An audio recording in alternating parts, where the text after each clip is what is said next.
Kung nag-pray ka, Lord, magpo-propose na siya in Jesus' name.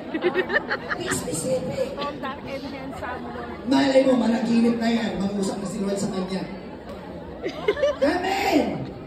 Tuwa-tuwa yung mga single people eh. Amen? Nag-pray ka, Lord, yung business ko! Bigyan mo na sa 7 digits! Pwede.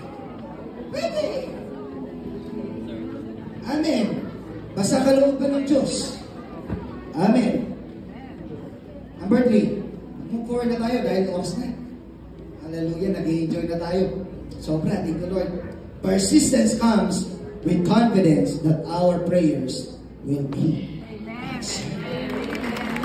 Amen. Sabi niya, it is amen. It is sure to be. Mangyayari talaga ito. Tingnan nyo to, tingnan nyo to. Luke chapter 9, verse 11, verse 9. Tingnan nyo. So I tell you, si Jesus na yung nagsabi niya, keep on asking and you will receive. Keep on seeking and you will find. Keep on knocking and the door will be open. Hallelujah. I like that.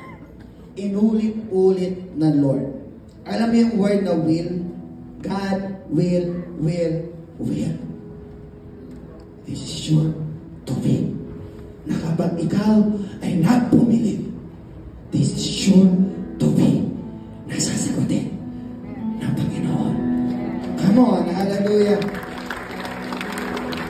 Confident ka dahil alam mo, masasagot yan ng tatay mo na nasa langit. Amen? Para baka natin sila. Kaya sa worship team. Hallelujah. Kulang na yung oras, no?